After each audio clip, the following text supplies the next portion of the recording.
नमस्कार मित्रों, आज का वीडियो आईआईटी जेईई के ऊपर है।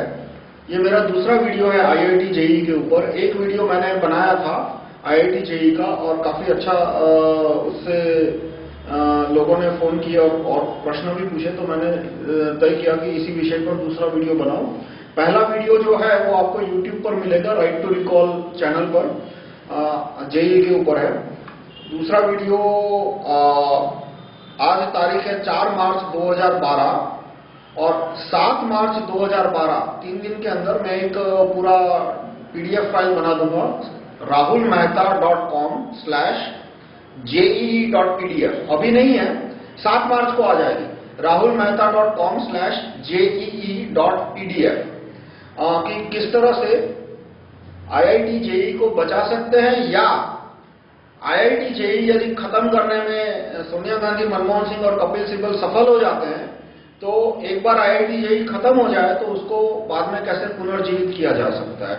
दोनों मुद्दे मैंने एक साथ लिए क्योंकि जितनी शक्ति है इन तीन लोगों में और जितना सपोर्ट मिल रहा है उन्हें अखबारों का आईआईटी जेईई को खत्म करने के डिसीजन पे, उससे संभावना कम है कि जेईई को बचा पाएंगे।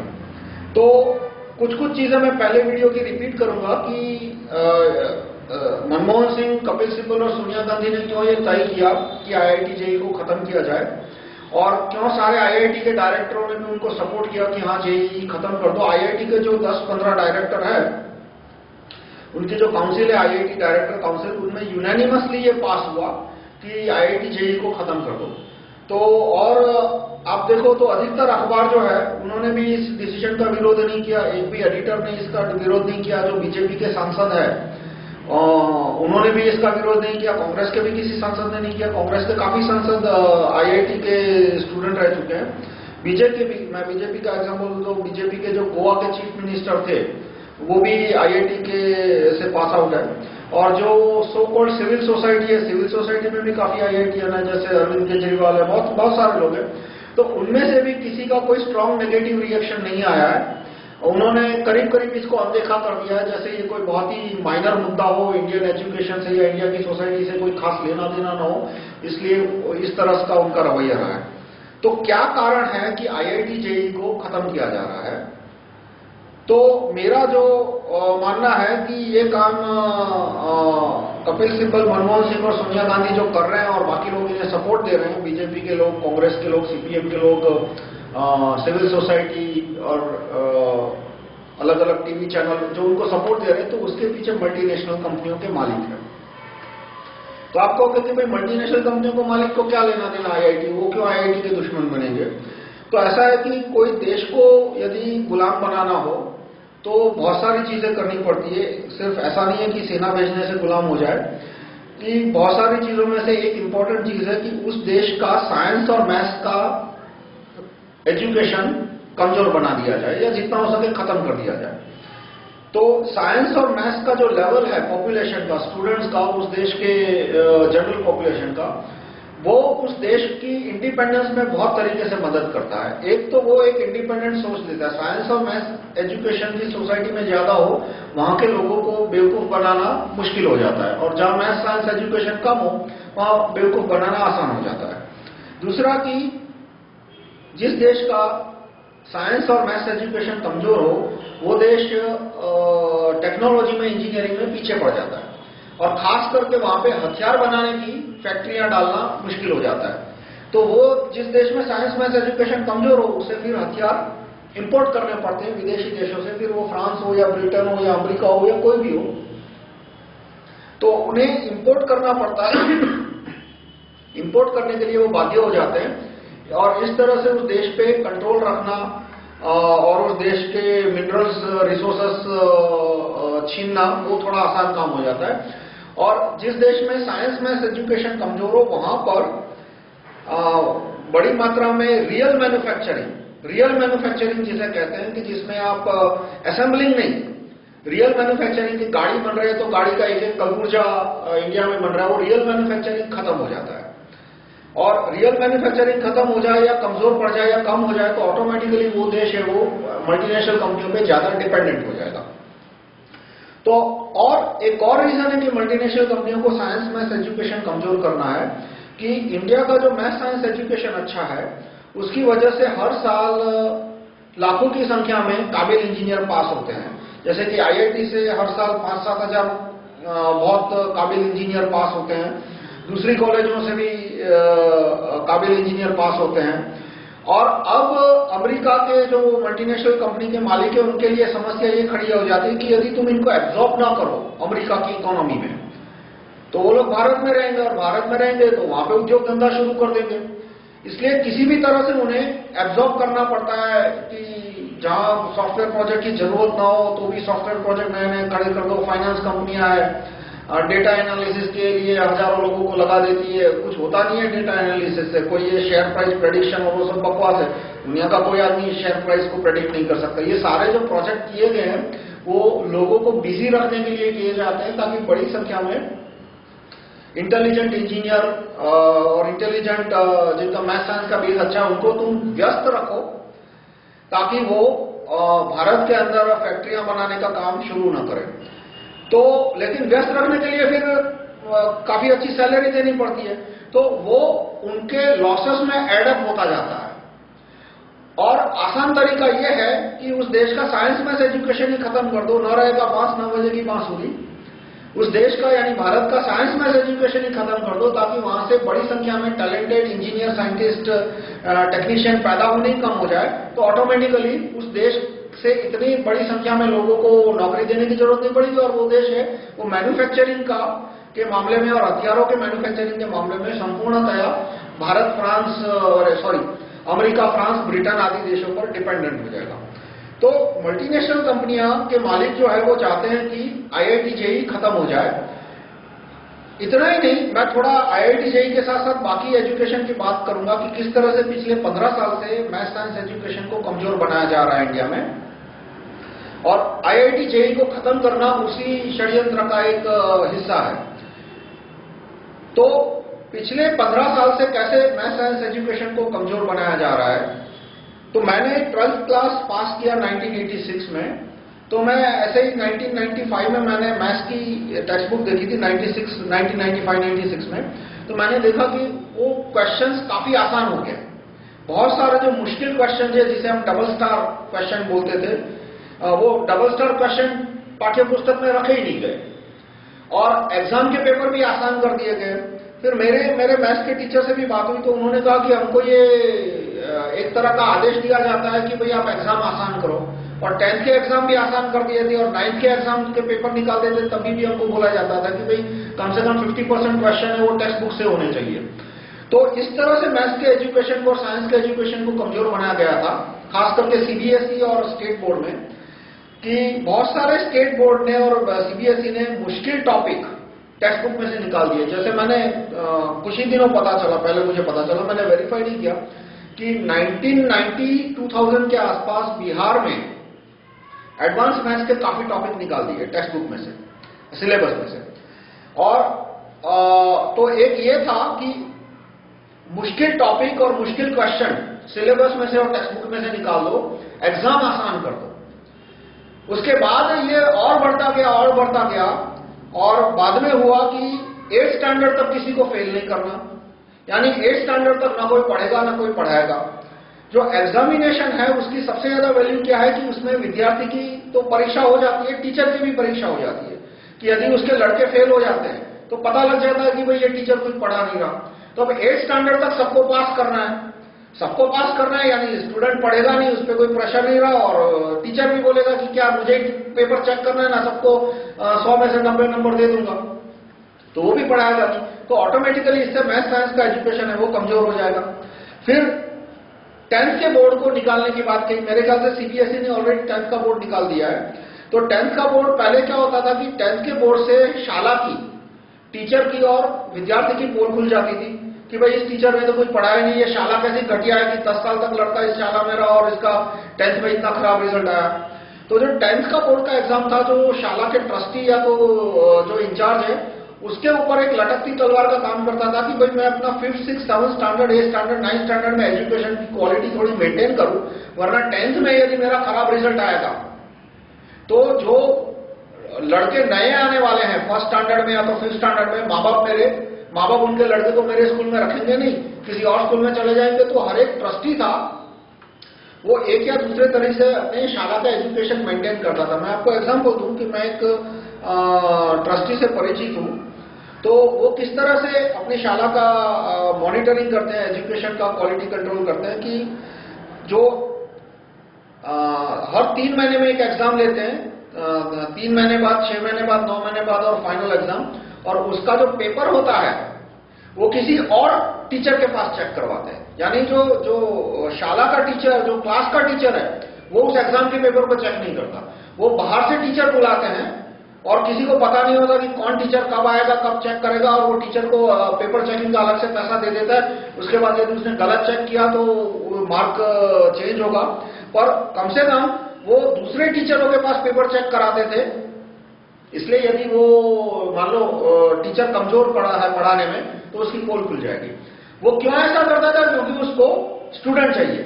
माँ बाप वो चाहता है कि मार्केट में रेपुटेशन रहनी चाहिए कि भाई इस शाला का एजुकेशन अच्छा है। पर वो एजुकेशन अच्छा या बुरा वो मेजर कैसे होता है? कोई पैरामीटर तो है नहीं कि जिससे मेजर किया जाता है। तो वो मेजर होता है 10th के बोर्ड से, कि शाला बोलती है कि देखो भाई हमारे 10th में इतने लड़के थे और इतने ने इतने परसेंट लाए, इतने परसेंट लाए, इतने पास हुए या फेल हुए। तो जब 10th का बोर्ड निकल जाएगा तो माँ बाप के पास कंपैरिजन का या इवोल्यूशन का कोई तरीका नहीं बचेगा, और वो बस वो ब्रांड नेम देख के या तो स्कूल का बिल्डिंग देख के या तो देख के कि एयर कंडीशन है या नहीं, या ऐसी 2-4 चीजें देख के भेज देंगे अपने बच्चे को वहां पे। जो भी हो, इससे मैथ साइंस का एजुकेशन है वो कमजोर हो जाएगा। तो ये जो प्रणालिका रखी गई कि 8th स्टैंडर्ड तक किसी को फेल नहीं करने का, 10th का बोर्ड निकाल दो, वो इसीलिए की गई कि भारत के लड़कों का मैथ साइंस एजुकेशन कमजोर हो जाए। उसके बाद आता है कि 12th का एग्जामिनेशन है वो आसान कर दो। जैसे कि बहुत सारे स्टेट बोर्ड और इवन सीबीएसई क्या करती है कि मैथमेटिक्स के एग्जाम में या साइंस के एग्जाम में जितने हो सके उतने ज्यादा टेक्स्ट बुक से क्वेश्चन रखती है। या तो नॉन गाइड होते हैं, 1-2 नॉन गाइड होते हैं, अधिकतर क्वेश्चन उस नॉन गाइड में से आते हैं या तो टेक्स्ट बुक में से आते हैं, तो ऑटोमेटिकली लड़के हैं वो कम पढ़ेंगे। अब इसमें एक जो है वो आईआईटी जेईई, कि आईआईटी जेईई से विद्यार्थियों का स्तर कैसे ऊपर आता था, साइंस का, फिजिक्स का, केमिस्ट्री का, मैथमेटिक्स का, कि पूरे साल आईआईटी जेईई की एग्जाम 4 लाख लड़के देते हैं। उनमें से शायद 1 लाख रिपीटर होते हैं और 3 लाख नए होते हैं। तो 3 लाख मान लो कि 3 लाख नए लड़के देते हैं, 1 लाख रिपीट कर रहे हैं। और उनमें से यूं भी मान सकते हैं कि कुछ लाख 1.5 लाख है वो इतने सीरियस नहीं होते, पर फिर भी कम से कम 4 लाख में से 2-2.5 लाख है वो काफी सीरियस होते हैं। तो वो मुश्किल सवाल हल करने की कोशिश करते हैं। देखो आईआईटी में जो 4 लाख लोग, 4 लाख विद्यार्थियों ने परीक्षा दी, उसमें से 2-2.5 लाख सीरियस थे, और सिलेक्शन तो फाइनली होगा 5-10 हजार का। पर जो 2 लाख लड़के मेरिट में आने की कोशिश कर रहे हैं, वो हर एक लड़का मुश्किल सवाल को हल करने की कोशिश करेगा, और जो मुश्किल सवाल हल करने की कोशिश है वो उसका लेवल इंप्रूव कर देती है। तो भले 2 लाख में से सिर्फ 5,000 सिलेक्ट हुए या 10,000 सिलेक्ट हुए, लेकिन 2 लाख लोगों ने, 2 लाख लड़कों ने मुश्किल सवाल हल करने की कोशिश की फिजिक्स, केमिस्ट्री और मैथ्स में, उससे उनका स्तर ऊपर हो गया। और उसका फायदा क्या होगा कि मान लो किसी और इंजीनियरिंग कॉलेज में जाते हैं तो भी वो अच्छे इंजीनियर बन के निकलेंगे। मान लो 12th के में उन्होंने मैथ साइंस की इतनी तैयारी करनी नहीं की होती और उसके बाद वो किसी भी इंजीनियरिंग कॉलेज में जाए, अच्छे या बुरे, तो उनका लेवल है वो उतना नहीं होगा जितना एक अच्छे मैथ्स के विद्यार्थी का होगा। तो जो आईआईटी जेईई की कॉम्पिटिटिव एग्जाम थी वो मैथ साइंस लेवल का लाखों विद्यार्थियों का मैथमेटिक्स और साइंस का लेवल इंप्रूव करती थी, जिसकी वजह से देश का इंजीनियरिंग ऊपर आ रहा था। अब आईआईटी जेईई खत्म हो जाएगी तो न बजेगा बांस, न बजेगी बांसुरी।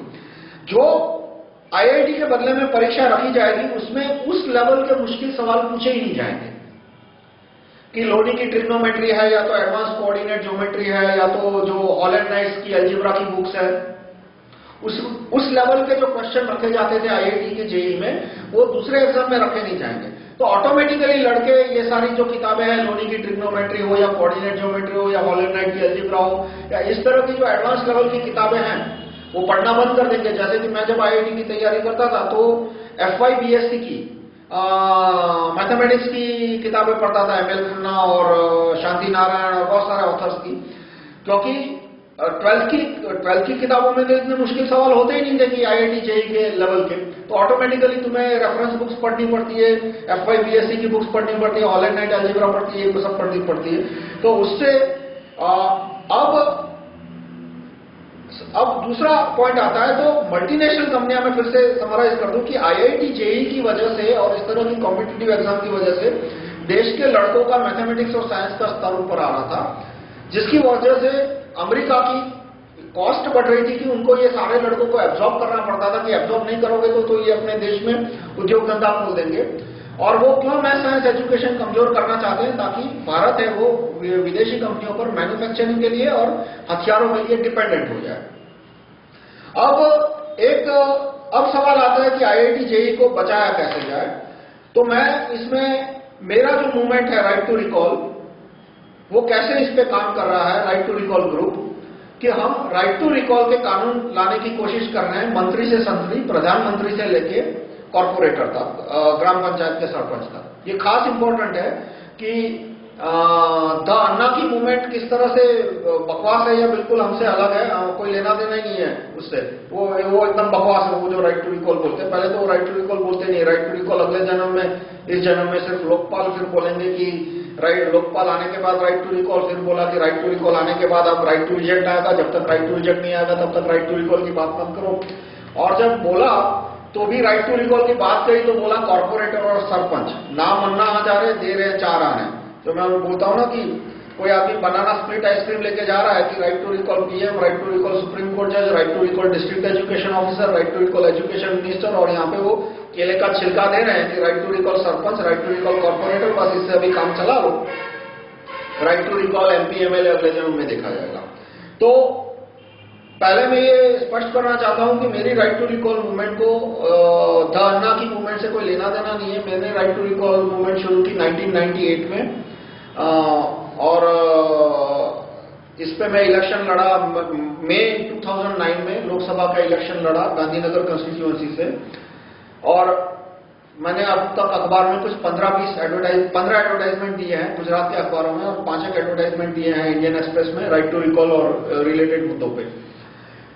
तो पहले तो हमारा जो ध्येय है वो राइट टू रिकॉल के कानून लाना, और राइट टू रिकॉल प्रधानमंत्री, right to recall prime minister, right to recall national education minister, right to recall reserve bank governor, right to recall supreme court chief जज।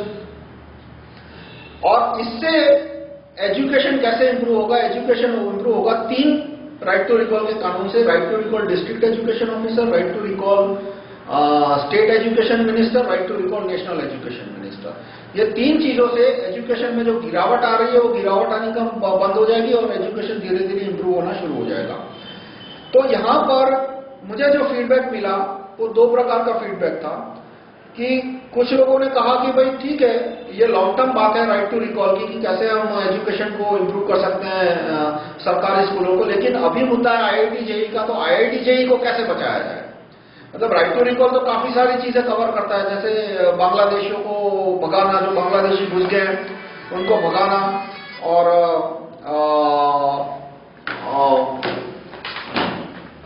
जो देश में महंगाई है, इन्फ्लेशन है, उसको कम करना, बहुत सारे इसमें मुद्दे आते हैं।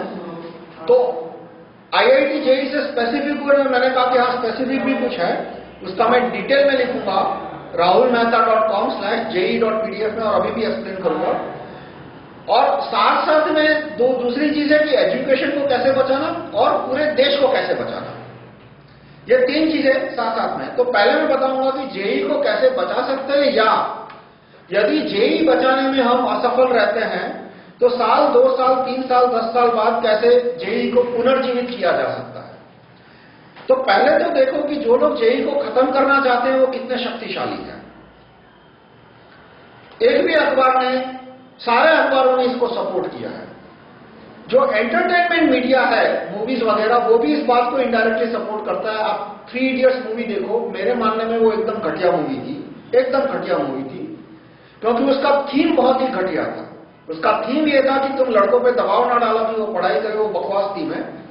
ये प्रूवन कंक्लूजन है कि जो लोग मैथ साइंस एजुकेशन पे ध्यान देते हैं वो किसी भी कैरियर में चले जाए आगे की जिंदगी में, वो राइटर बने, या चोर बदमाश बने, या पॉलिटिक्स में जाए, या साइंस में जाए, या इंजीनियरिंग में जाए, या बिजनेस में जाए, जिनका मैथ साइंस एजुकेशन अच्छा होता है, वो उनके फील्ड में जिनका मैथ साइंस एजुकेशन कमजोर होता है उससे आगे रहते हैं। ये प्रूवन एस्टैब्लिश्ड ऑब्जर्वेशन है। तो ये दबाव कम डाला जाए वो बात ही बकवास है, पर वो एक पूरा माहौल खड़ा करना था कि किस तरह से एजुकेशन सिस्टम को तोड़ने के काम को जस्टिफाई किया जाए। उस संदर्भ में ये पूरी 3 इडियट फिल्म्स बनी थी। तो दुश्मन कितना ताकतवर है उसका अंदाज लगाने के लिए देखो कि सोनिया गांधी, कपिल सिब्बल और मनमोहन सिंह तो तैयार हो गए कि आज यही खत्म कर दो। आईआईटी के जितने भी 12-15 डायरेक्टर है, सबको उन्होंने पोजीशन का लालच देके या पैसा देके कन्विंस कर लिया कि आप भी इस पे साइन कर दो। तो ये डिसीजन कि जेई को खत्म किया जाए वो यूनानिमसली पास हुआ था। सारे आईआईटी के डायरेक्टरों ने इसका समर्थन किया था।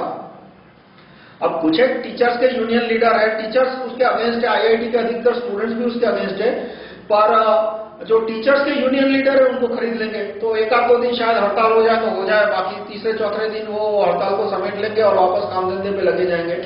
आईआईटी के अंदर स्टूडेंट यूनियन इतने पावरफुल है नहीं, अधिकतर स्टूडेंट को अपने पढ़ाई में ज्यादा इंटरेस्ट होता है, तो वैसे भी स्टूडेंट यूनियन कमजोर है और वो कुछ खास उखाड़ नहीं पाएंगे। बाकी मीडिया में आप देखो तो एक भी मीडिया ये आवाज नहीं, एक भी अखबार या ये टीवी चैनल इस आवाज को सपोर्ट नहीं दे रहा कि आईआईटी जेई बचनी चाहिए। और जो स्टूडेंट का पार्टिसिपेशन लेवल है कि आईआईटी बचाओ की मुहिम छेड़ोगे, तो मान लो कि आईआईटी दिल्ली में बीटेक और एमटेक मिला के 2000-3000 लड़के हैं और फैकल्टी मिला के 500 और फैकल्टी जोड़ लो तो 3-3,500 स्टूडेंट प्लस फैकल्टी हो गए। और जंतर मंतर में मान लो अनशन रखोगे तो मेरे ख्याल से पहले दिन मुश्किल से 300 लोग आएंगे और दूसरे दिन 300 से भी कम आएंगे, दूसरे दिन तो शायद 30-40 लोग ही आएंगे। इसे ये नहीं कहता कि अनशन नहीं करना चाहिए, जिसे करना हो मैं उसे सपोर्ट करूंगा। और दूसरा, मीडिया कवरेज इसको 0 मिलने वाला है।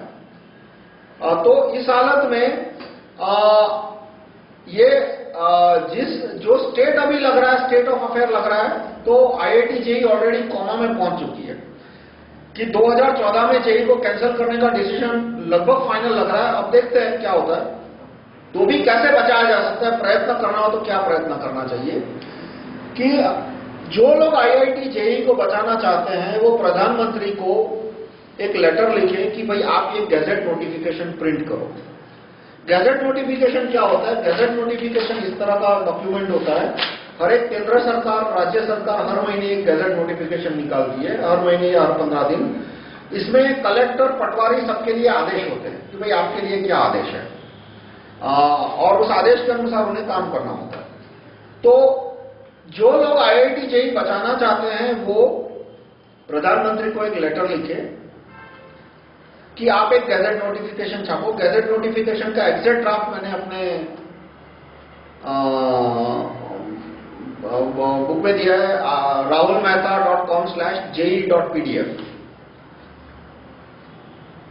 उसमें यह है कि जितने भी आईआईटी के विद्यार्थी हैं उनका एक लॉगिन अकाउंट कॉलेज बना है। कॉलेज के पास डेटा तो है पिछले 20, 25, 30 साल के विद्यार्थियों का, 40 साल के विद्यार्थियों का भी होगा, और उनका यूजर नेम क्रिएट करके उनके रोल नंबर के ऊपर से, जैसे मेरा आईआईटी दिल्ली में रोल नंबर था 86119, तो मेरा यूजर नेम बना सकते हैं IITD_86119_Rahul_Mehta, या तो _86119 भी काफी है। और जो भी आईआईटी के पास आउट लड़के हैं जो कांटेक्ट करे और आइडेंटिफिकेशन प्रूफ भेजे, उनको आप एसएमएस के जरिए पासवर्ड भिजवा दो। तो वहां पे जो नोटिस बोर्ड होगा उस पे होगा कि स्टूडेंट का नाम, उसका मोबाइल नंबर और उसके पीछे उसका जो अकाउंट नेम है वो, और उसको पासवर्ड एसएमएस के जरिए पहुंचा दिया जाएगा और उस पे वो लॉगिन करके रख सके कि वो आईआईटी जेई के कैंसिल करने के डिसीजन को सपोर्ट करता है या अपोज करता है। और उसको कोई यदि नोट डालनी हो तो 200-500 कैरेक्टर की नोट डाल सके, और उसमें ज्यादा लिखना है तो वो कोई यूआरएल डाल देगा और जहां पे उसने बहुत ज्यादा लिखा है यदि उसको लिखना है तो इससे कम से कम जो आईआईटी के फैकल्टी है और जो आईआईटी के पास आउट स्टूडेंट है उनका ओपिनियन पब्लिक, और ये कॉन्फिडेंशियल नहीं होना चाहिए, वरना तो बड़े पैमाने पे रिगिंग हो सकती है। मैंने मान लो वोट दिया कि भाई IIT JEE चालू रहनी चाहिए, और वहां पे जो वेबसाइट का एडमिनिस्ट्रेटर उसने मेरा वोट बदल दिया, तो मुझे पता भी नहीं चलेगा, यदि कॉन्फिडेंशियल नहीं है। तो वहां पे पब्लिक वोट होना चाहिए कि भाई राहुल मेहता ये उसका अकाउंट नंबर है और उसने ये बोला है कि IIT JEE चालू रखनी चाहिए, और ये उसका 200-300 कैरेक्टर का शॉर्ट नोट। तो इस तरह से सारे IIT के विद्यार्थियों का फीडबैक लिया जाए। इस तरह का गैजेट नोटिफिकेशन एक मनमोहन सिंह छापे। अब दो चीजें होगी, या तो मनमोहन सिंह नेक आदमी है, जैसे सुब्रमण्यम स्वामी कहते हैं कि मनमोहन सिंह बहुत नेक और ईमानदार आदमी है। मेरे मानने में तो वो एक नंबर का चोर उचक्का बदमाश है। मतलब वो नेक आदमी है, पर उसकी नेकी किसकी तरफ है? मल्टीनेशनल कंपनियों की तरफ। He is very honest and very loyal towards multinational company, IMF, world bank. क्योंकि IMF, वर्ल्ड बैंक ने उसे 1991 में फाइनेंस मिनिस्टर बनाया था। हम हिंदुस्तान के लोगों ने उसे फाइनेंस मिनिस्टर नहीं बनाया था। तो उसकी नेकी और ईमानदारी अपने मल्टीनेशनल कंपनियों के मालिक की ओर है। खैर, यदि वो भारत के लोगों के लिए नेक है तो वो गैजेट नोटिफिकेशन छाप देगा कि हाँ भाई IIT के विद्यार्थियों का कम से कम ओपिनियन तो ले लो, IIT के फैकल्टी का ओपिनियन तो ले लो कि वो क्या चाहते हैं कि JEE कैंसिल होनी चाहिए या नहीं। और यदि वो ऐसा गैजेट नहीं छापते तो उनकी पोल खुलने में आसानी रहेगी हमें कि भाई ये तो एक नंबर का बेईमान आदमी है, इतना बड़ा डिसीजन लेना था। और ऐसा कहीं नहीं लिखा गैजेट में कि उनका जो ओपिनियन होगा वो बाइंडिंग होगा। गैजेट नोटिफिकेशन मैंने जो प्रपोज किया उसमें इतने लिखा है कि भाई IIT के जो पास आउट लड़के हैं और IIT के जो भूतपूर्व फैकल्टी और वर्तमान फैकल्टी, उनका ओपिनियन लेके पब्लिकली उनके ओपिनियन को वेबसाइट पे रखा जाए एजुकेशन मिनिस्ट्री के। और यदि वो काम भी नहीं करना चाहते तो इससे प्रूव हो जाएगा कि वो एक नंबर के बेईमान आदमी है। और दूसरा गैजेट नोटिफिकेशन लिया जाए कि जितनी भी शालाएं हैं अभी, वहां पे जितने माँ बाप है जिनका लड़का 9th, 10th या 11th, 12th में पढ़ रहा है, ये काम मुश्किल नहीं है क्योंकि शालाओं से आपको रोस्टर मंगाना है।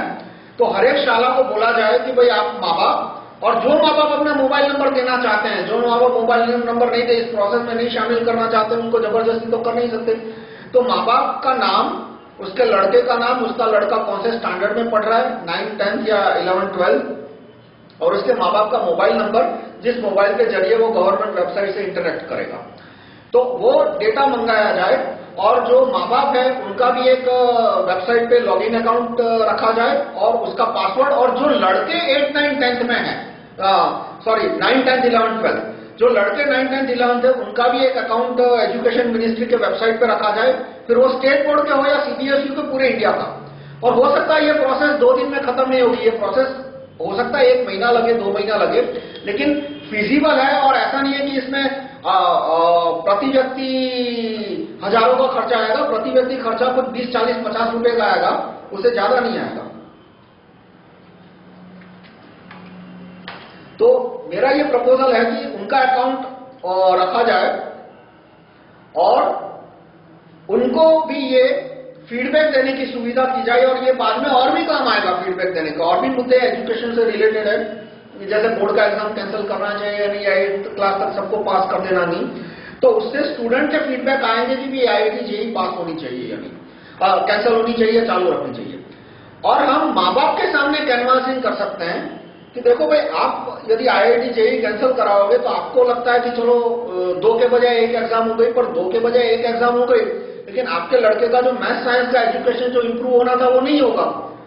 और वो इंप्रूव नहीं होगा तो आगे जाके कैरियर में तो फर्क नहीं पड़ता कि उसने 2 एग्जाम के लिए तैयार किया था या 1 एग्जाम के लिए। जो प्रॉब्लम सॉल्विंग कैपेबिलिटी है वो यदि उसकी 9th, 10th, 11th, 12th में डेवलप नहीं होगी तो आगे जाके वो कैरियर में पीछे रह जाएगा। और आप कहोगे सारे लड़के पीछे रह जाएंगे, लेकिन दूसरे देशों के लड़के तो पीछे नहीं रह जाएंगे। चाइना में तो मैथ्स एजुकेशन बहुत अच्छा है, साइंस एजुकेशन अच्छा है, कोरिया में अच्छा है, जापान में अच्छा है। और कल यदि पाकिस्तान ने अपना एजुकेशन इंप्रूव कर लिया और भारत के लड़के यदि एजुकेशन में पीछे है तो पाकिस्तान भी भारत से ज्यादा मजबूत हो जाएगा।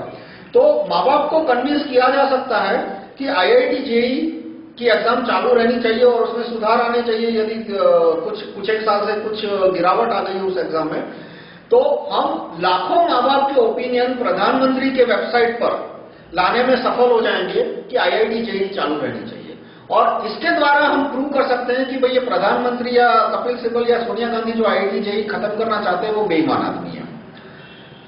तो हम प्रधानमंत्री को कहे कि वो गैजेट में छापे कि आप स्टूडेंट के, पेरेंट्स के, आईआईटी के पास आउट के, आईआईटी के फैकल्टी के ओपिनियन प्रधानमंत्री के वेबसाइट पे आ सके। इस तरह का एक सॉफ्टवेयर आपने वेबसाइट पे रखिए और लोगों और उनके अकाउंट क्रिएट करके उनको पासवर्ड एसएमएस से भेजना वगैरह वो करें। वो कोई मुश्किल काम नहीं है। वो काम प्रधानमंत्री के जो सॉफ्टवेयर डेवलपर होंगे वो चाहे तो 15 दिन के अंदर कर सकते हैं, हफ्ते के अंदर भी कर सकते हैं, कोई इतना मुश्किल काम नहीं है। अब दूसरा जो मैं पार्ट बोलता हूं वो कि भाई पूरे भारत का एजुकेशन सिस्टम कैसे सुधारा जाए, मैं उस पे आता हूं। अब यहां पे हो सकता है कि जैसे मैं ये टॉपिक ऐड करूं, सेव आईआईटी जेईई मूवमेंट कमजोर हो जाए, क्योंकि सेव आईआईटी जेईई में मैंने 2 प्रकार के रवैये देखे। कुछ लोगों ने इंटरेस्ट बताया कि हाँ भाई पूरे हिंदुस्तान की एग्जामिनेशन सिस्टम सुधारनी चाहिए, मैथ साइंस का स्तर गिर रहा है, सुधारना चाहिए। और कुछ लोगों का रवैया ऐसा भी लगा मुझे कि भाई ये सब बाकी इंडिया की बात छोड़ो, सिर्फ आईआईटी जेईई को बचाने पर ध्यान देते हैं। तो यदि मैं ये मुद्दा ऐड करूंगा इसमें कि भाई पूरे हिंदुस्तान की मैथ साइंस एजुकेशन सिस्टम सुधारनी है, बचानी है, तो हो सकता है कि कुछ लोगों का इस पूरी मूवमेंट में इंटरेस्ट खत्म हो जाए। तो मैं कहूंगा भाई मुझे उनकी परवाह नहीं है, मैं साफ बोलता हूं, मुझे उनकी कोई परवाह नहीं है। उनको मूवमेंट में रहना है तो रहे, न रहना है तो न रहे। उनको यदि एक मुद्दे तक सीमित रखना है तो वो एक मुद्दे तक सीमित रहे। तो पूरी हिंदुस्तान की मूवमेंट पूरी हिंदुस्तान की एजुकेशन सिस्टम बचाने के लिए क्या किया जा सकता है? तो आप प्रधानमंत्री, मुख्यमंत्री को बोल सकते हैं कि वो गैजेट नोटिफिकेशन निकाले। कौन सा gazette notification? Right to recall district education officer. Right to recall district education officer, ये मेरा रेफरेंस मटेरियल है, rahulmehta.com/301.htm। मैं फिर से दोहराता हूं, rahulmehta.com/301.htm। इसके चैप्टर 26 में, चैप्टर 26 जो कि चैप्टर 26 नहीं, चैप्टर 30 है proposals to improve math science education. Proposal का मतलब है प्रपोज्ड लॉ, कि कौन से कानून गैजेट में छपने से मैथ साइंस एजुकेशन इंप्रूव होगा। और दूसरा है chapter 26 proposals to improve engineering skills in India, कि इंजीनियरिंग स्किल भारत में कौन कौन से कानूनों से सुधर सकती है। तो चैप्टर 30 में मैंने right to recall district education officer का ड्राफ्ट दिया है कि ये ड्राफ्ट आने से जिले के नागरिकों को यदि उन्हें डिस्ट्रिक्ट एजुकेशन ऑफिसर बदलना है तो वो बदल पाएंगे। तो ड्राफ्ट की मैं आपको संक्षिप्त समरी बता देता हूं कि right to recall district education officer किस तरह से एजुकेशन सुधारेगा। मतलब ये जो 2 पेज का ड्राफ्ट है, right to recall district education officer 1.5 page का, वो यदि राज्य के या केंद्र सरकार के गैजेट में आ जाता है तो एजुकेशन इंप्रूव होने की प्रोसेस शुरू होगी। तो 2 पार्ट में बटेगा कि भाई कैसे हम पीएम या मुख्यमंत्री को फोर्स कर सकते हैं। उसके लिए एक दूसरा वीडियो टेप है, वो जो कि राइट टू रिकॉल मूवमेंट का कैसे प्रचार हो सकता है उसके ऊपर है। इस वीडियो में मैं एक ही टॉपिक डिस्कस कर पाऊंगा कि ये ड्राफ्ट यदि गैजेट में आ जाता है तो फर्स्ट स्टैंडर्ड से लेके 12th स्टैंडर्ड तक का एजुकेशन कैसे इंप्रूव होगा। मैथ साइंस और कानून और हथियार चलाने का विषय, जो 4-5 विषय पे मैंने फोकस किया है, मैथ्स का एजुकेशन, साइंस का एजुकेशन, कानून का एजुकेशन, लॉ एजुकेशन, जो मेरा प्रपोजल है कि 6th स्टैंडर्ड से शुरू होना चाहिए, और हथियार चलाने का एजुकेशन। ये 4 इंपॉर्टेंट विषय है देश के लिए और हर एक व्यक्ति के लिए। तो इसका पहला क्लॉज ये कहता है इस प्रपोज्ड गैजेट नोटिफिकेशन का कि जो आदमी जिले का डिस्ट्रिक्ट एजुकेशन ऑफिसर बनना चाहता है वो कलेक्टर की कचहरी में अपना नाम दर्ज करा दे। यानी अभी तो मुख्यमंत्री डीओ की अपॉइंटमेंट करता है, वो प्रोसेस चालू रहेगी। 30 जिले हैं गुजरात के, उसमें मुख्यमंत्री ने डिस्ट्रिक्ट एजुकेशन ऑफिसर अपॉइंट कर दिए। यूपी में 60 जिले हैं, वहां भी चीफ मिनिस्टर ने डिस्ट्रिक्ट एजुकेशन ऑफिसर अपॉइंट कर दिए। हर एक मुख्यमंत्री आज जैसे कर रहा है वैसे उसने अपनी मर्जी से डीओ अपॉइंट किए। अब मान लो कोई व्यक्ति सोचता है कि भाई मैं ज्यादा अच्छा डीओ बन सकता हूं, तो वो कलेक्टर की कचहरी में 10-20 हजार जाके अपना नाम दर्ज करा दे। ऐसा नहीं कि नाम दर्ज कराया तो दूसरे दिन वो डीओ बन जाएगा, वो सिर्फ नाम, क्लॉज इतना ही कहता है कि वो नाम दर्ज कराएगा तो उसका नाम मुख्यमंत्री के वेबसाइट पे आ जाएगा कि ये व्यक्ति डीओ बनना चाहते हैं। इसका दूसरा क्लॉज कहता है, तीसरा क्लॉज कहता है कि जो पेरेंट यानी उस जिले में रहने वाला नागरिक जिसका एक लड़का 5 साल से 17 साल की उम्र का है, स्कूल जाने की एज का, उसका एक लड़का 5 साल से 17 साल की उम्र का है, पेरेंट कभी भी पटवारी की कचहरी में जाके 3 रुपया फी देके अधिक से अधिक 5 व्यक्तियों के नाम को स्वीकृति दे सकता है। मान लो 50 लोग डिस्ट्रिक्ट एजुकेशन ऑफिसर बनना चाहते हैं तो वो 5 लोगों को स्वीकृति दे सकता है। वो पटवारी को 3 रुपया फी देगा, पटवारी उसके नाम कंप्यूटर में एंटर करेगा, पटवारी उसे रिसीट देगा और चीफ मिनिस्टर के वेबसाइट पे आ जाएगा कि भाई नागरिक XYZ ने A, B और C को स्वीकृति दी है डिस्ट्रिक्ट एजुकेशन ऑफिसर के पद के लिए। उसके बाद का क्लॉज कहता है कि नागरिक किसी भी दिन अपनी स्वीकृति कैंसिल कर सकता है। वो किसी भी दिन पटवारी की कचहरी में जाके फी देके कह सकता है कि मैं स्वीकृति कैंसिल कर रहा हूं। ये बहुत इंपॉर्टेंट है कि वो किसी भी दिन स्वीकृति दे सकता है और किसी भी दिन कैंसिल कर सकता है। अब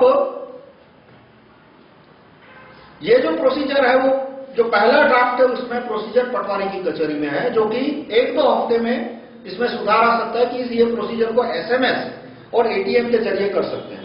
यानी कि ATM के जरिए होगा तो आप ATM मशीन पे जाओगे तो उस पर जो मेनू आएगा कि भाई कैश विड्रॉ करना है, स्टेटमेंट देखना है, उसके साथ एक और मेनू आ जाएगा राइट टू रिकॉल और नार्को टेस्ट इन पब्लिक और execution in public, 2-4 execution by public approval, majority approval, 2-4 और ऑप्शन आ जाएंगे। राइट टू रिकॉल पे आप क्लिक करोगे तो और ऑप्शन आ जाएंगे कि right to recall PM, right to recall CM, right to recall reserve bank governor, right to recall district education officer. तो डिस्ट्रिक्ट एजुकेशन ऑफिसर पे टच स्क्रीन से क्लिक करो तो जितने भी महाशय DO बनना चाहते हैं उनमें से आप किसी भी 5 पे स्वीकृति कर दो।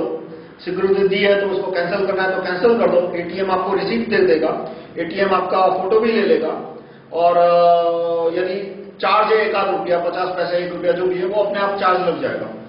अब जो पटवारी की प्रोसीजर है उसमें भी यही है कि जब नागरिक जाएगा अपनी स्वीकृति देने तो पटवारी का जो कंप्यूटर है वो उसका फोटो ले लेगा, फिंगरप्रिंट ले लेगा और उसको रिसीट देगा। और जब SMS पे आएगा तभी भी प्रोसीजर इस तरह से है कि उस व्यक्ति को अपना मोबाइल नंबर अपने वोटर लिस्ट में रजिस्टर करवाना पड़ेगा। वोटर लिस्ट का काम है वो तहसीलदार देखता है, तो नागरिक को तहसीलदार की या पटवारी की कचहरी में जाके अपना मोबाइल नंबर रजिस्टर करना पड़ेगा। और वेरिफिकेशन कैसे होगा कि कलेक्टर के पास पावर है कि वो मोबाइल कंपनी को कह सके कि भाई इस आदमी का ये जो मोबाइल नंबर है उस आदमी का नाम और एड्रेस मुझे भेजो। और यदि वो नाम और एड्रेस उसके वोटर लिस्ट पे जो नाम है उस नाम और एड्रेस से यदि टैली होता है तो उसका मोबाइल नंबर है वो वोटर लिस्ट में आ जाएगा और वो उस मोबाइल के जरिए वो अपने राइट टू रिकॉल के प्रेफरेंसेस दे सकता है। पर वो थोड़े बाद की बात है।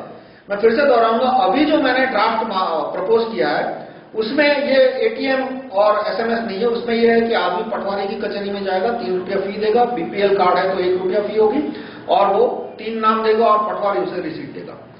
अब राइट टू रिकॉल DO में DO चेंज कब होगा कि मान लो उस जिले में 10 लाख नागरिक है, पेरेंट्स है, तो जब 3.5 लाख पेरेंट्स एक व्यक्ति को स्वीकृति देंगे, 3.5 लाख या ज्यादा, तो DO चेंज होगा। मतलब मुख्यमंत्री एग्जिस्टिंग DO की ट्रांसफर करनी पड़ेगी और नया आदमी DO बनेगा। और अब कुछ टेक्निकल क्वेश्चन आते हैं कि भाई एक आदमी को 3.5 लाख अप्रूवल मिले, दूसरे को 4 लाख, तो जाहिर है जिसको 4 लाख मिले वो DO बनेगा। एक और टेक्निकल क्वेश्चन आता है कि भाई एक आदमी को 4 लाख अप्रूवल मिले तो दूसरे दिन किसी को 4 लाख 1 मिल गया, दूसरे दिन 4 लाख 2, तो क्या हर 2-2 दिन बाद DO चेंज होगा? तो ऐसा नहीं है। इसमें मैंने क्लॉज में लिखा है कि एक बार आदमी DO बनता है तो वो चेंज तभी होगा जब उसका जो नियरेस्ट कॉम्पिटिटर है जो कि उससे ज्यादा है उसके पास कम से कम 2% ज्यादा, यानी जिले में 10 लाख पेरेंट्स है तो कम से कम 20% ज्यादा होंगे थ्रेशोल्ड इसका 20,000 है, तभी DO चेंज होगा। ऐसा नहीं है कि एक आदमी 4 लाख से DO बना और दूसरे दिन किसी का 4 लाख ही हो गया तो वो DO बनेगा। तो ये सिस्टम स्टेबल है, रोज रोज कोई DO नहीं बदलेगा इससे।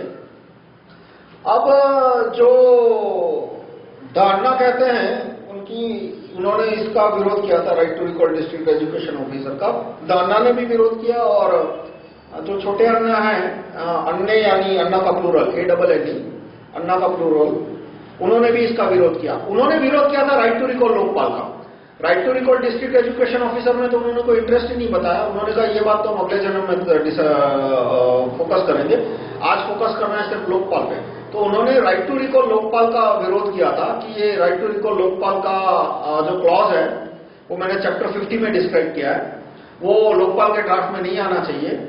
और जो उनकी कमेटी की मीटिंग थी 10 लोगों की, 5 मिनिस्टर और 1 अन्ना और 4 छोटे अन्ना, तो कमेटी की मीटिंग में एक मिनिस्टर एंथोनी ने जिक्र किया था कि भाई लोकपाल के ऊपर राइट टू रिकॉल लोकपाल नहीं होना चाहिए।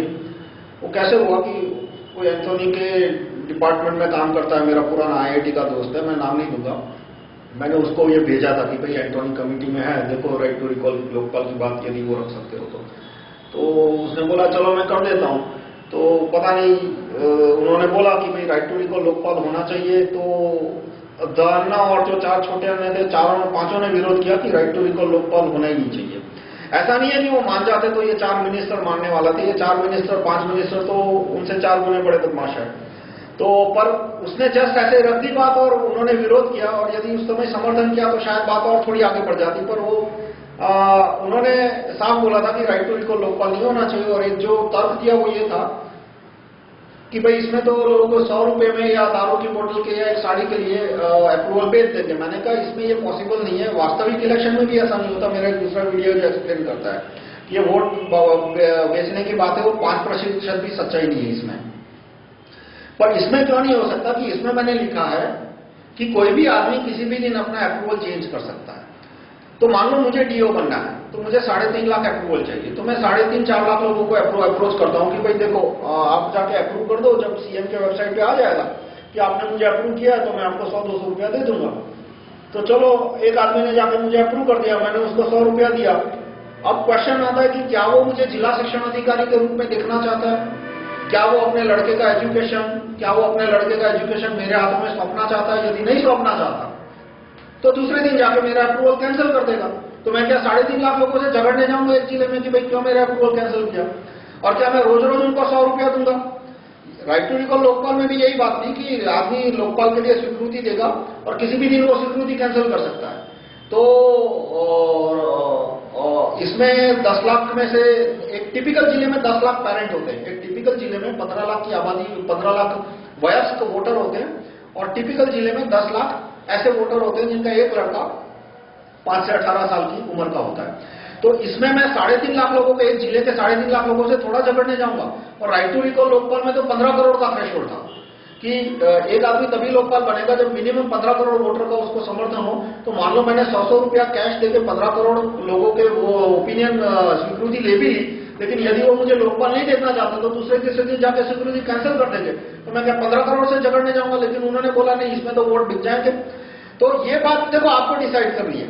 ये जो पूरी प्रोसीजर है उसमें जितने भी राइट टू रिकॉल के विरोधी है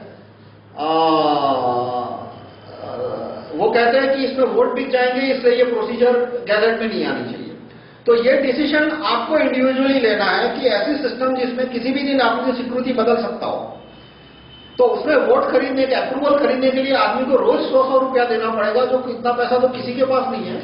तो इसमें स्वीकृतियों का बेचना खरीदना मुमकिन नहीं है। जैसे इलेक्शन, मान लो हर हफ्ते इलेक्शन होते, तो किस नेता में इतनी ताकत है कि 500 रुपया देके या 100 रुपया देके या 50 रुपया देके भी वोट खरीदे? किसी में इतना पैसा नहीं है। तो इसमें वोट अप्रूवल खरीद फिरोख की बात निकल जाती है।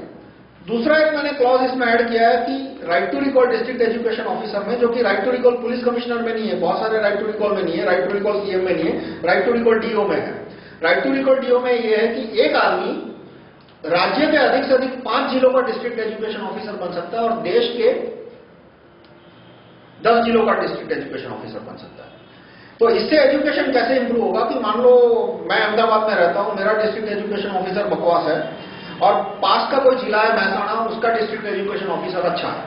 वो अच्छा है मुझे कैसे पता लगा कि मेरे कुछ जान पहचान के लोग हैं या तो रिश्तेदार लोग हैं, महसाणा में रहता है। मैंने उनसे पूछा कि आपके स्कूल का क्या हाल है, तो उन्होंने कहा भाई हमारे स्कूल में तो पंखे ट्यूबलाइट आ गए, ब्लैक बोर्ड आ गया, बेंच आ गई, टीचर टाइम से आता है, लड़कों को किताबें मिलती है, टेक्स्ट बुक मिलती है, एग्जाम टाइम से आती है। जिस लड़के को न्यूज़पेपर का हेडलाइन पढ़ना नहीं आता था, आज वो एक छोटा मोटा पैराग्राफ लिख सकता है।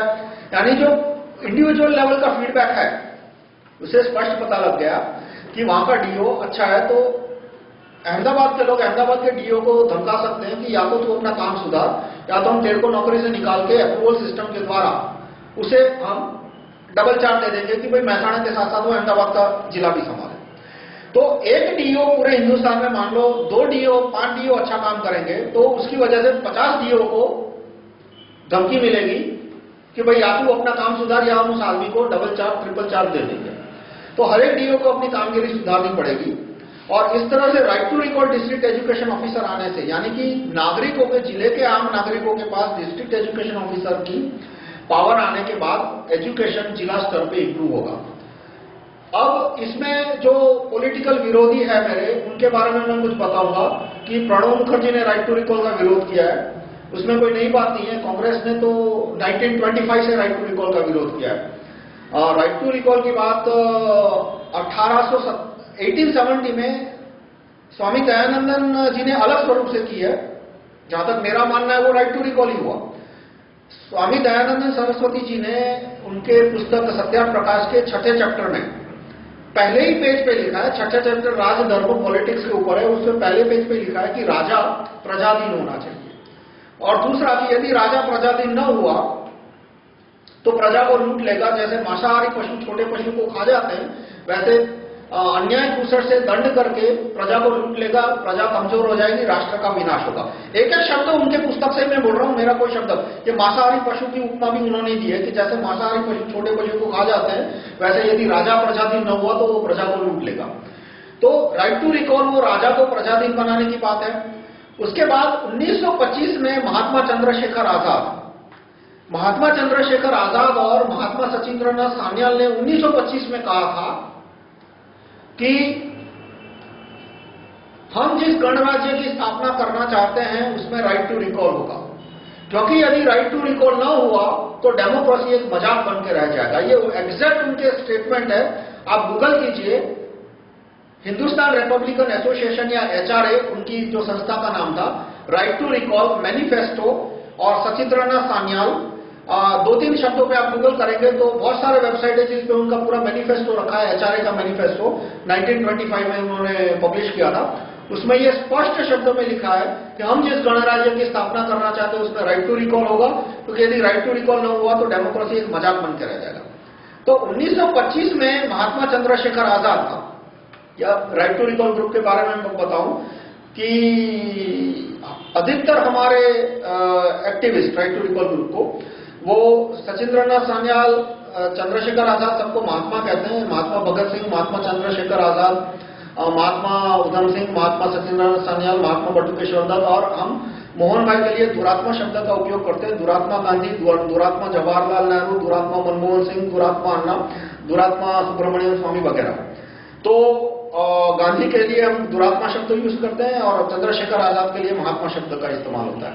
तो उन्होंने जब 1925 में बात की थी तभी भी बात कांग्रेस तक तो पहुंची होगी।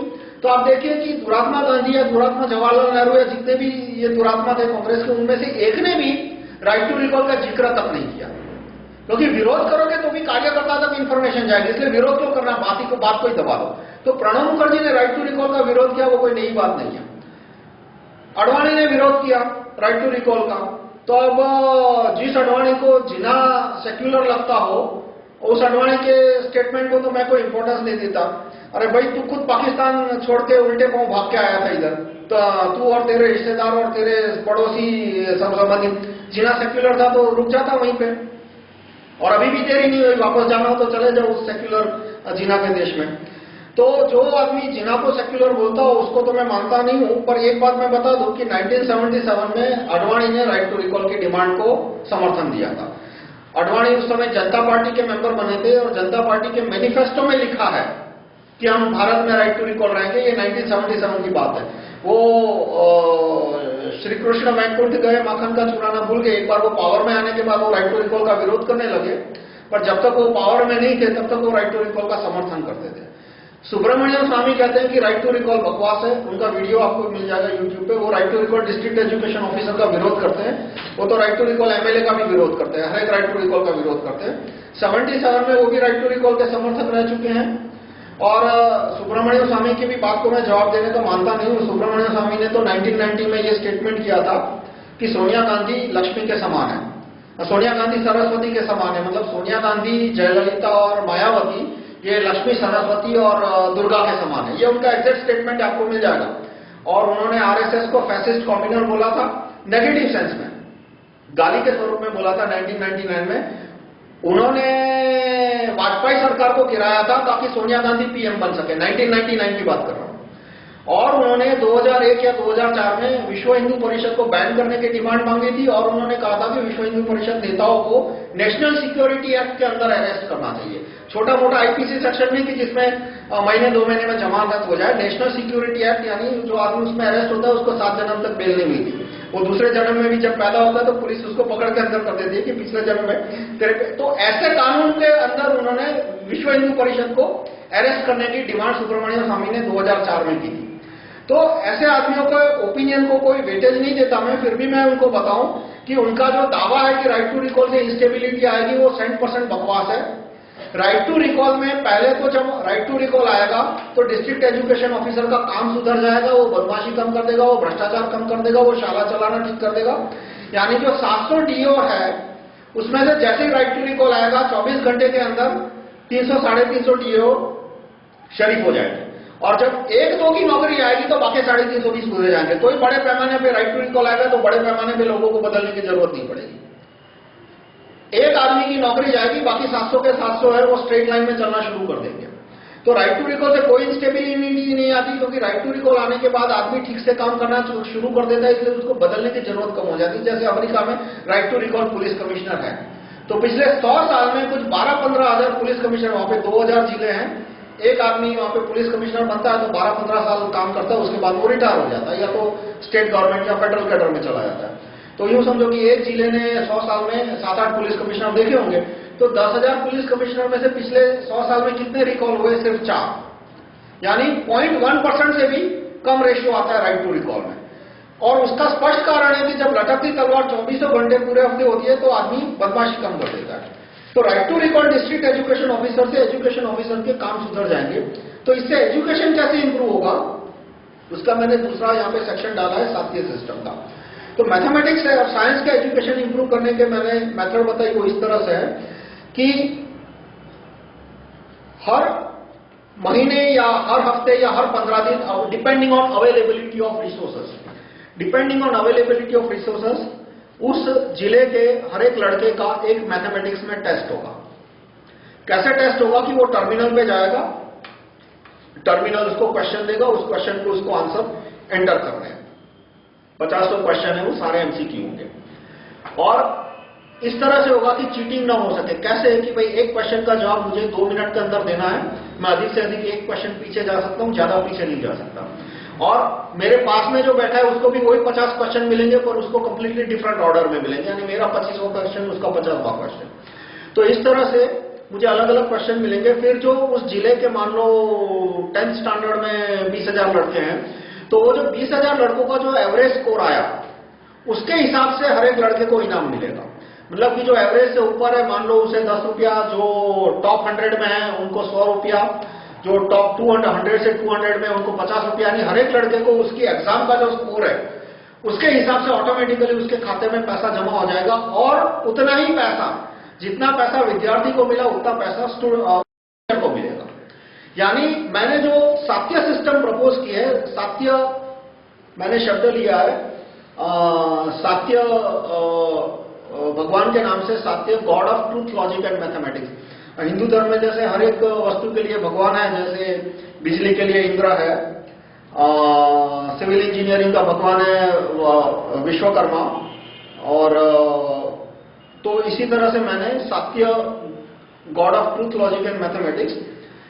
और तो सिस्टम का सार क्या है कि जो मैथमेटिक्स का टीचर है उसे तनख्वाह मिलेगी 0, उसकी फिक्स सैलरी कितनी है 0, और वेरिएबल कंपोनेंट कितना है कि भाई आपके लड़के का जो मैथमेटिक्स के एग्जाम में जो स्कोर आया वो उतना पैसा गवर्नमेंट देगी।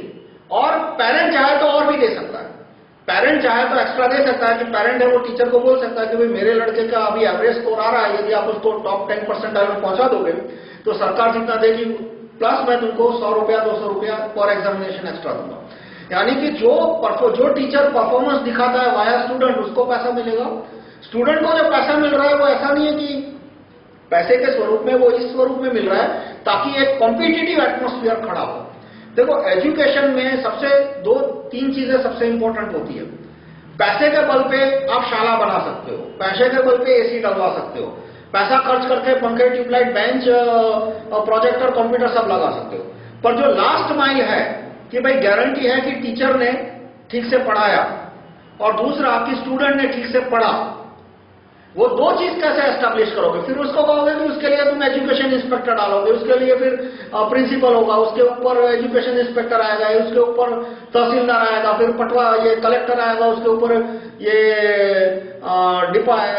एजुकेशन डिपार्टमेंट का सेक्रेटरी आएगा, उसके ऊपर मिनिस्टर आएगा। आप एक के ऊपर कितने भी रखते जाओ, पर एंड में जो टीचर है, प्रूव कैसे किया जाए कि टीचर है, उसको 15,000 की सैलरी है तो वो विद्यार्थियों को पढ़ा रहा है, और उससे भी मुश्किल कि विद्यार्थी पढ़ने में रुचि दिखा रहा है। तो विद्यार्थी पढ़ने में रुचि कब दिखाता है? 2 चीजें उस पर काम करती है। एक तो देखेगा कि भाई एग्जाम में मेरा परफॉर्मेंस खराब होगा तो मेरी इज्जत कम हो जाएगी, मेरा पोल खुल जाएगा।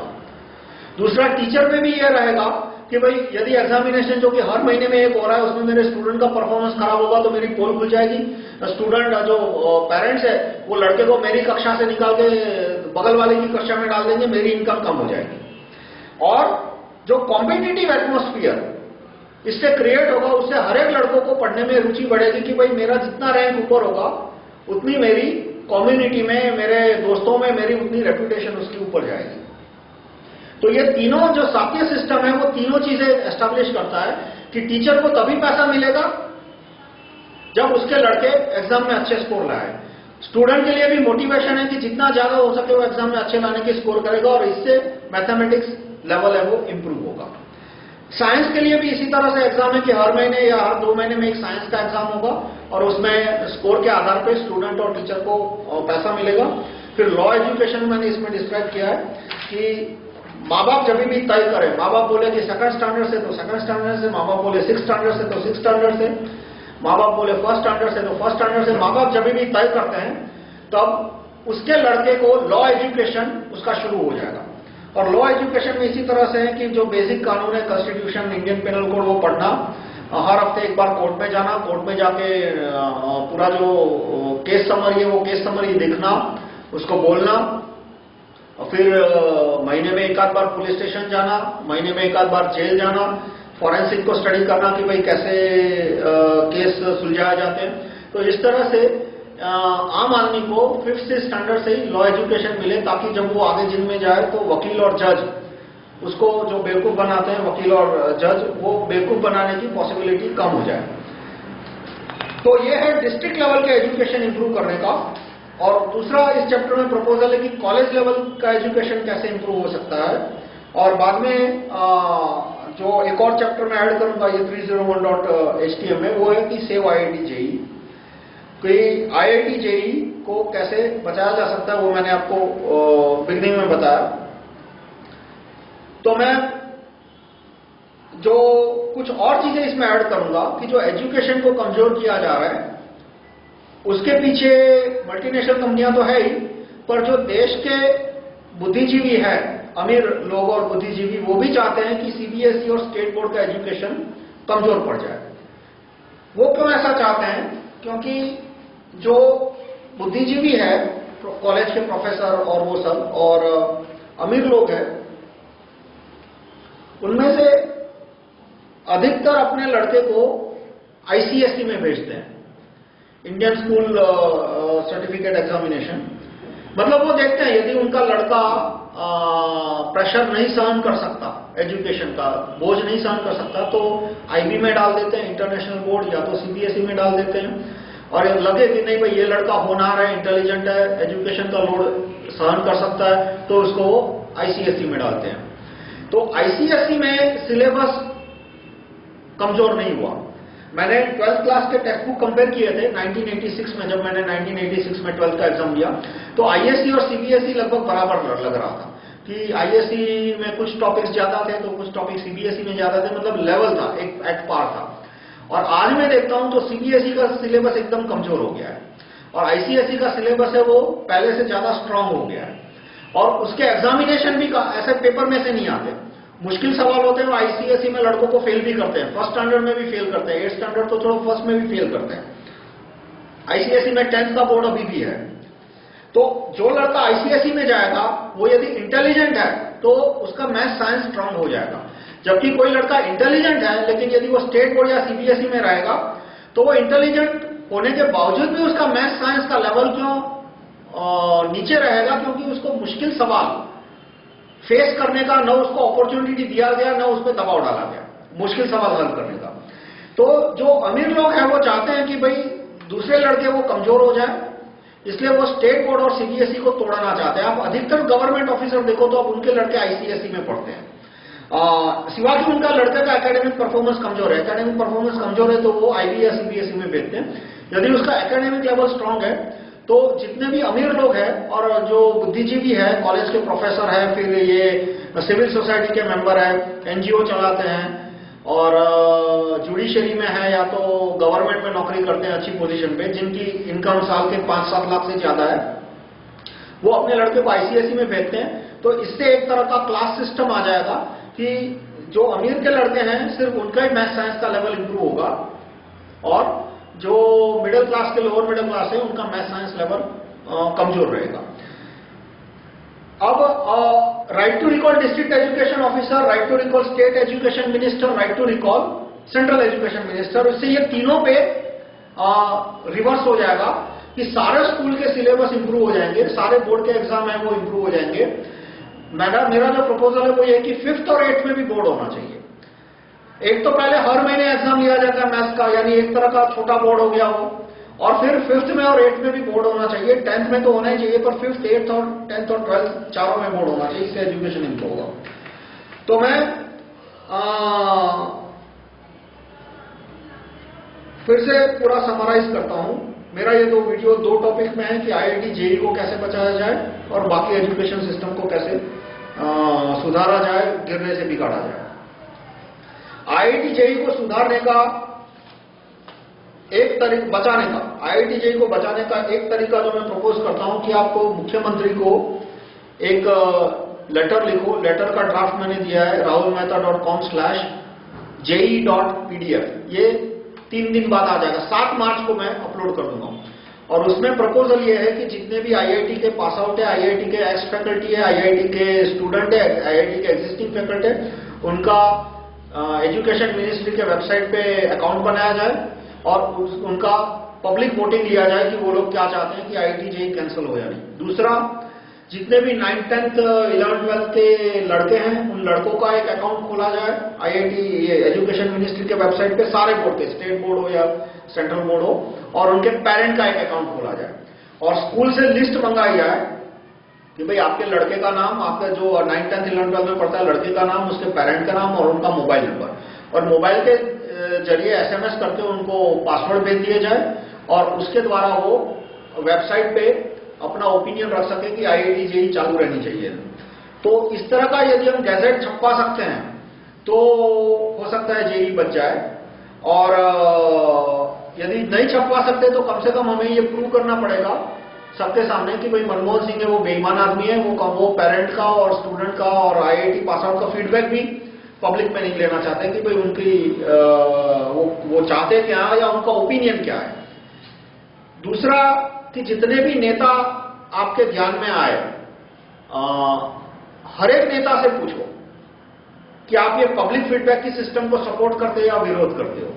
2 सवाल उनसे पूछो कि भाई आपका ओपिनियन क्या है कि जेईई चालू रहनी चाहिए, जेईई खत्म होनी चाहिए, या आप अगले जन्म में जवाब दोगे। तो बहुत सारे नेता तो कहेंगे कि हम जवाब अगले जन्म में देंगे। मैं गारंटी के साथ कहता हूं कि 99% नेता उनको कहेंगे कि वो अगले जन्म में जवाब देंगे, और जो 1-2% जवाब देते हैं उनका जवाब आप फेसबुक पे स्टेटस पे रख दो कि भाई मैंने सुब्रमण्यम स्वामी से पूछा कि भाई जेईई खत्म होनी चाहिए या चालू होनी चाहिए, जो भी जवाब आता है लिख दो। और दूसरा सवाल उनसे पूछो कि भाई मनमोहन सिंह जी जेईई को खत्म करने के लिए तैयार है, तो आप मनमोहन सिंह का इस्तीफा मांगते हो या नहीं। जैसे मैं बोलता हूं कि भाई we should ask for Manmohan Singh resignation, हमें मनमोहन सिंह को नौकरी से निकाल देना चाहिए। कैसे निकालना चाहिए? 301.htm में सेक्शन 6.6 में मैंने रखा है right to recall prime minister. Right to recall prime minister 1 page का ड्राफ्ट है, वो एक पेज का ड्राफ्ट यदि गैजेट में छप जाता है, right to recall prime minister, ये एक पेज का draft, right to recall PM draft, right to recall PM यदि ये गैजेट में छप जाता है, या राइट टू रिकॉल सीएम यदि गैजेट में छप जाता है, तो इस ड्राफ्ट में जो प्रोसीजर दिए उसके द्वारा हम भारत के नागरिक 15 दिन महीने में मनमोहन सिंह को नौकरी से निकाल के उसकी जगह अच्छा या कम बुरा, अच्छा या कम बुरा जो भी है, नीतीश कुमार है, नरेंद्र मोदी साहब है, कुछ नहीं तो मैं कहूँगा मायावती भी मनमोहन सिंह से कम बुरी है, उसको हम प्रधानमंत्री की कुर्सी पे रख सकते हैं। और ये भी हो सकता है कि राइट टू रिकॉल पीएम आए तो मनमोहन सिंह अपना कमीनापन थोड़ा कम करते हैं, तो शायद पीएम बदलने की जरूरत ना हो और जो पीएम से नुकसान हो रहा है वो भी कम हो जाए। पर जितने भी नेताओं से पूछो कि भाई मनमोहन सिंह आईआईटी जेईई को खत्म करने पे तुले हुए हैं, तो आप मनमोहन सिंह का इस्तीफा मांगते हो या आप क्या चाहते हो कि मनमोहन सिंह की नौकरी 2014 तक चालू रहे? क्योंकि कुछ लोग जो अपने आप को कांग्रेस का विरोधी बताते हैं, बहुत सारे नेता वो कहते हैं कि हर हाल में मनमोहन सिंह को 2014 तक नौकरी में चालू रखना चाहिए। जैसे मैं अन्ना की बात करूं तो मनमोहन सिंह से कभी उन्होंने इस्तीफा नहीं मांगा, उन्होंने कभी सुब्रमण्यम स्वामी, तो वो हमेशा कहते हैं कि मनमोहन सिंह को प्रधानमंत्री के पद पे चालू रहना चाहिए। वो ऊटपटांग रीजन दे देते हैं पर कहते हैं कि हर हाल में मनमोहन सिंह की नौकरी चालू रहनी चाहिए, उनको 2014 तक डिस्टर्ब नहीं करना चाहिए। यानी कांग्रेस की और जो उनके भ्रष्ट मंत्री है उनकी सत्ता और उनकी रिश्वतखोरी तुम 2014 तक, तुम यानी आम नागरिक 2014 तक तो बर्दाश्त करो। तो उनसे ये सवाल पूछो एक एक नेता को पकड़ के कि भाई 2000 ये आईआईटी जेईई खत्म होनी चाहिए, चालू रहनी चाहिए, और यदि मनमोहन सिंह आईआईटी जेईई खत्म करने पे तुले हुए हैं तो आप उनसे इस्तीफा पब्लिकली मांग सकते हो, और दूसरा वो इस्तीफा ना दे तो आप राइट टू रिकॉल पीएम को गैजेट नोटिफिकेशन में डालने की डिमांड को सपोर्ट कर सकते हो। और चौथा, आप एक साधारण गैजेट नोटिफिकेशन को सपोर्ट कर सकते हो कि आईआईटी के विद्यार्थी, पास आउट विद्यार्थी, फैकल्टी, एक्स फैकल्टी और जितने 9th के स्टूडेंट के लड़के, उनका ओपिनियन एजुकेशन मिनिस्ट्री के वेबसाइट पे आना शुरू हो जाए। तो इससे फायदा क्या होगा कि गैजेट आए या ना आए पर जितने बेईमान नेता है वो सारे एक्सपोज हो जाएंगे, वो कम से कम पब्लिक के सामने और कार्यकर्ताओं के सामने एक्सपोज हो जाएंगे कि इतने नेता लोग हैं वो सब बेईमान है।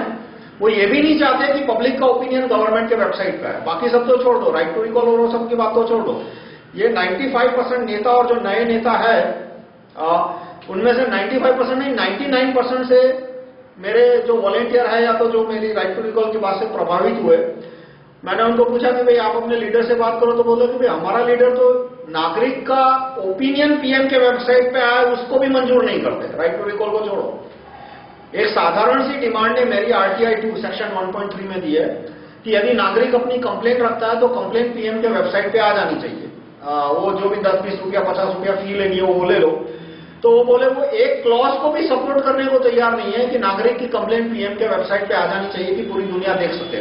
पीएम उसको अटेंड करे ना करे वो पीएम की मर्जी, पर कम से कम कंप्लेंट पीएम के आ जानी चाहिए कि भाई मैंने ये कंप्लेंट इस तारीख को पीएम तक पहुंचा दी थी या सीएम तक पहुंचा दी थी या कलेक्टर तक पहुंचा दी थी। ट्रांसपेरेंट कंप्लेंट फाइलिंग, तो उसका विरोध करते हैं कि नहीं, नागरिक की कंप्लेंट है वो फाइल में पड़ी रहेगी, भले पड़ी रहे, पर पीएम के वेबसाइट पे पब्लिक नहीं दिखनी चाहिए। तो आप हर एक नेता से पूछो कि भाई आईआईटी जेईई कैंसिल होनी चाहिए या नहीं, उसका ओपिनियन पीएम के वेबसाइट पे आने के गैजेट नोटिफिकेशन को आप सपोर्ट करते हो नहीं। और दूसरा जो पार्ट है कि जिले स्तर पे और राज्य स्तर पे एजुकेशन को बचाया जाए, तो उसके लिए right to recall district education officer, right to recall state education minister, right to recall national education minister, वो मैंने यहाँ पे चैप्टर 30.2 में ड्राफ्ट दिया है right to recall district education officer का।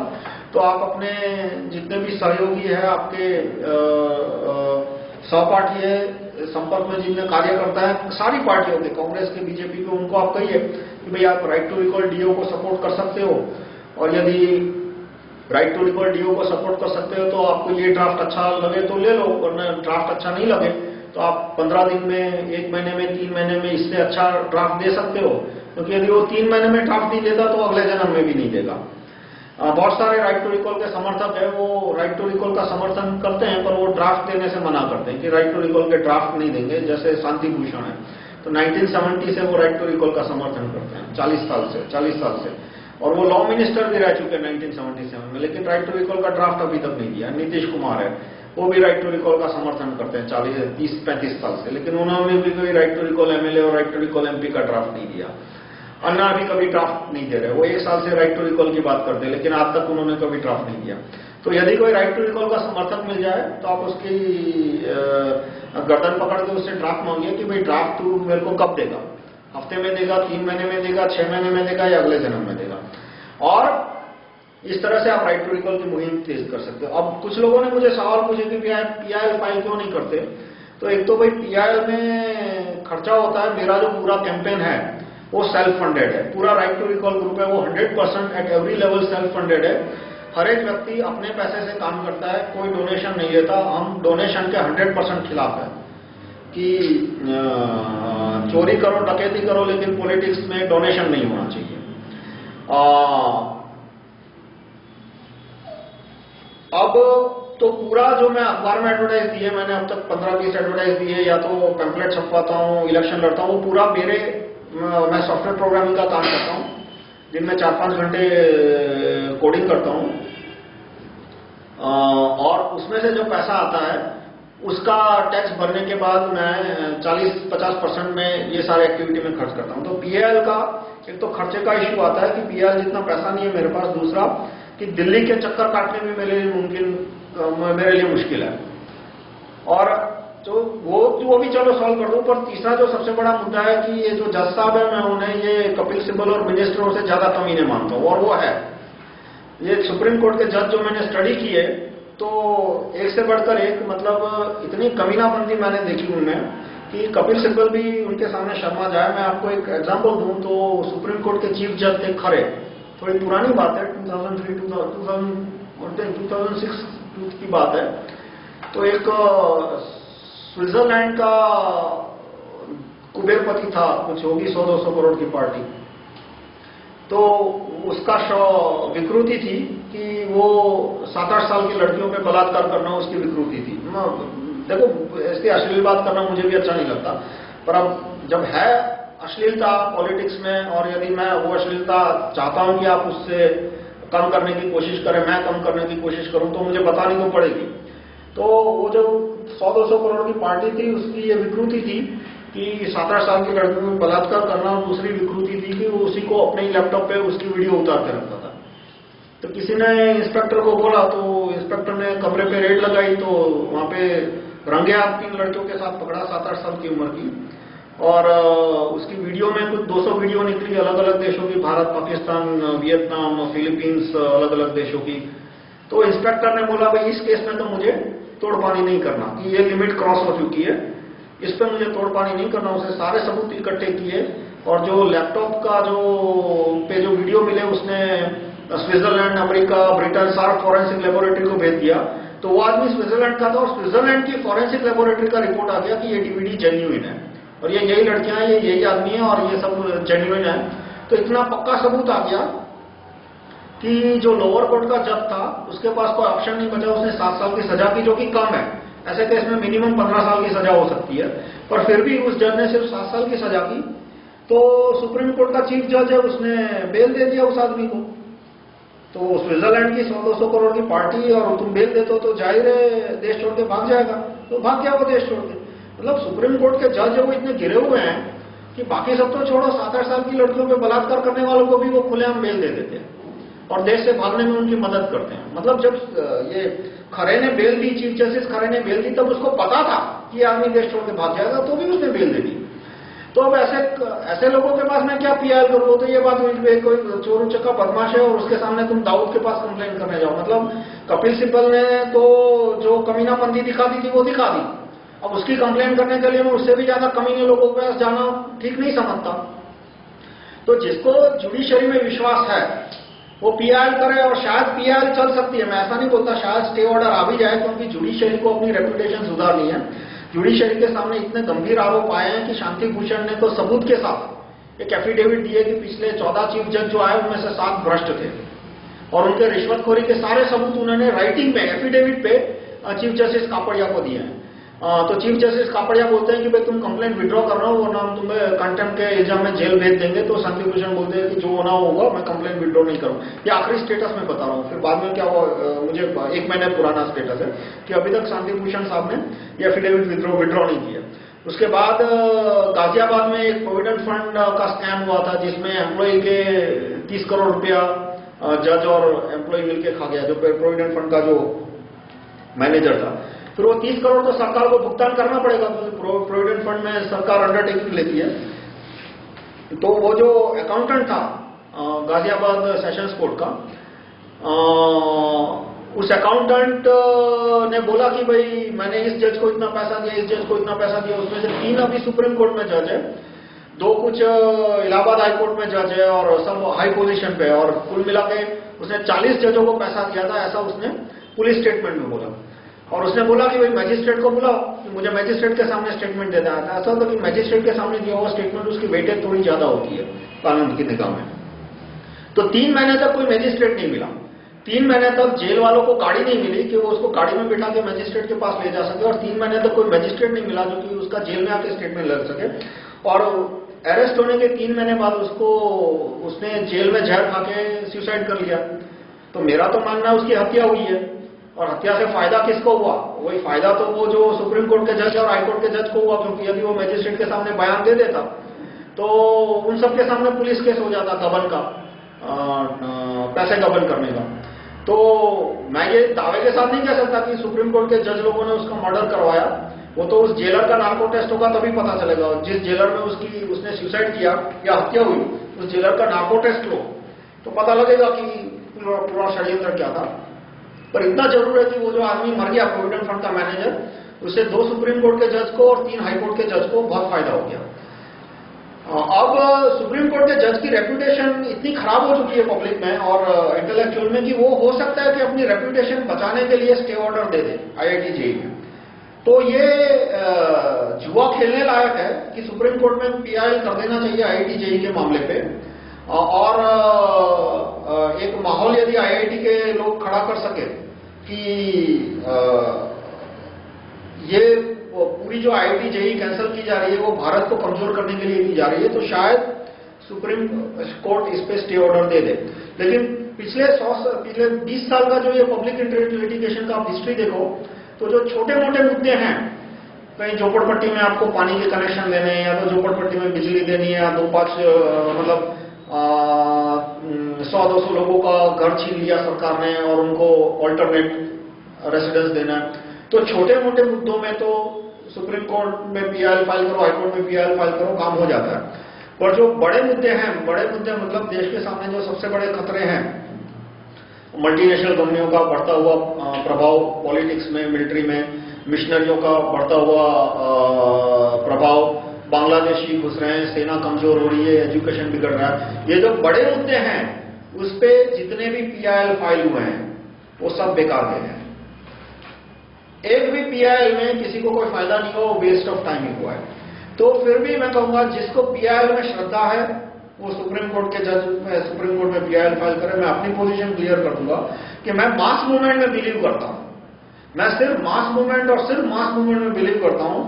न मुझे किसी भगवान रूपी नेता में श्रद्धा है, न मुझे किसी भगवान रूपी जज में श्रद्धा है, इसलिए मैं PIL के झमेले में नहीं पड़ना चाहता। तो मैं अपने जिन लोगों को भारत का एजुकेशन सिस्टम सुधारना है, जिनको IIT JEE बचानी है, वो अपनी मुहिम मेरे हिसाब से इस तरह से शुरू करनी चाहिए कि उन्हें ये सारे गैजेट नोटिफिकेशन में छपवाने में डालने चाहिए। और इस मूवमेंट को इस तरह से मैं नाम दूंगा कि सेव IIT JEE। और यदि IIT JEE खत्म हो जाती है, मान लो 2014 में IIT JEE नहीं होती, तो ये मूवमेंट चालू रहनी चाहिए कि IIT JEE को कैसे पुनर्जीवित किया जाए। मतलब मैं ये मूवमेंट खत्म नहीं करने वाला IIT JEE की। मान लो सेव IIT JEE खत्म हो जाती है तो सिर्फ मैं टाइटल बदल दूंगा कि रीस्टार्ट IIT JEE, और इस मूवमेंट को मैं चालू रखूंगा। और मैं आपसे रिक्वेस्ट करूंगा कि आप भी इस मूवमेंट में जितने भी मिनिस्टर है, कार्यकर्ता है, उनको आप ये गैजेट नोटिफिकेशन के बारे में जानकारी दीजिए और कहिए कि वो प्रधानमंत्री को कहे कि वो उसे गैजेट में छापे। धन्यवाद।